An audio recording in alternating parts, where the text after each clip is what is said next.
بسم اللہ الرحمن الرحیم۔ السلام علیکم ناظرین۔ حضور نبی اکرم صلی اللہ علیہ وسلم نے اعلیٰ نبوت کے بعد خفیہ طور پر اپنی تبلیغ جاری رکھی اور اس عرصے میں کئی لوگ دائرہ اسلام میں داخل ہو گئے۔ 3 برس کی خفیہ تبلیغ کے بعد اللہ تعالیٰ نے سورۃ الحشر کی ایک آیات نازل فرمائی جس میں حضور نبی اکرم صلی اللہ علیہ وسلم کو اپنے قریبی رشتہ داروں کو دعوت اسلام دینے کا حکم ہوا۔ ارشاد باری تعالیٰ ہوا، اے محبوب صلی اللہ علیہ وسلم، اپنے رشتہ داروں کو آخرت کے عذاب سے ڈراؤ۔ حضور نبی اکرم صلی اللہ علیہ وسلم نے اللہ تعالیٰ کے اس فرمان کے مطابق کوہ صفا کی چوٹی پر چڑھ کر اپنی قوم کو بلایا۔ جب تمام قریش والے جمع ہو گئے تو آپ صلی اللہ علیہ وسلم نے فرمایا، اے میری قوم، اگر میں تم سے کہوں کہ اس پہاڑ کے پیچھے دشمنوں کا ایک لشکر موجود ہے اور تم پر حملہ کرنے کو تیار ہے تو کیا تم میری بات کا یقین کر لو گے؟ قریش نے کہا، ہم اس بات کا یقین کر لیں گے کیونکہ ہم نے تمہیں ہمیشہ سچا اور امانت دار پایا ہے۔ حضور نبی اکرم صلی اللہ علیہ وسلم نے فرمایا،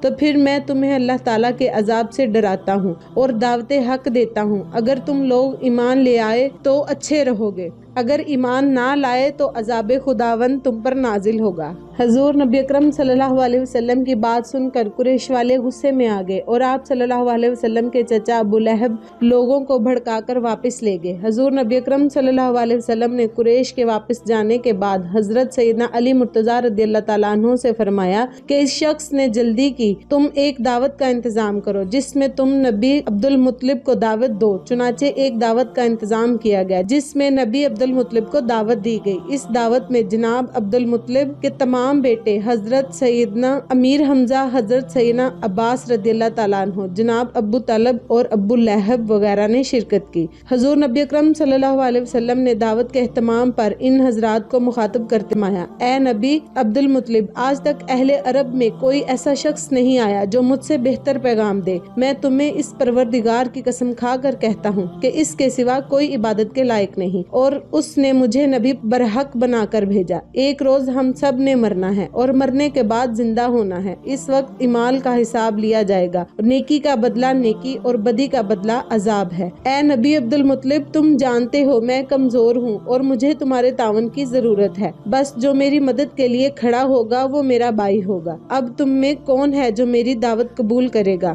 حضور نبی اکرم صلی اللہ علیہ وسلم کی اس دعوت کو سن کر نبی عبد المطلب نے منہ پھیر لیا۔ حضرت سیدنا علی مرتضیٰ رضی اللہ تعالیٰ عنہ کھڑے ہوئے اور بلا خوف آواز دی، یا رسول اللہ صلی اللہ علیہ وسلم، بے شک میں عمر میں اس وقت چھوٹا ہوں، کمزور ہوں، مگر میں آپ صلی اللہ علیہ وسلم کی خدمت کروں گا اور جو بھی آپ سے جنگ کرے گا میں اس سے جنگ کروں گا۔ حضرت سیدنا علی مرتضیٰ رضی اللہ تعالیٰ عنہ کی اس بات کے جواب میں حضور نبی اکرم صلی اللہ علیہ وسلم نے فرمایا، اے علی، تو میرا بھائی اور میرا وارث ہے۔ حضرت سیدنا علی مرتضیٰ رضی اللہ تعالیٰ عنہ کی کم سنی اور ان کی جسمانی کمزوری کا ابو لہب نے مذاق اڑانا شروع کر دیا، لیکن وہ بدبخت آپ صلی اللہ علیہ وسلم کی قوت روحانی کا واقف نہیں تھا اور اس طرح حضرت علی رضی اللہ تعالیٰ عنہ نے آپ صلی اللہ علیہ وسلم کا ساتھ دیا۔ جزاک اللہ۔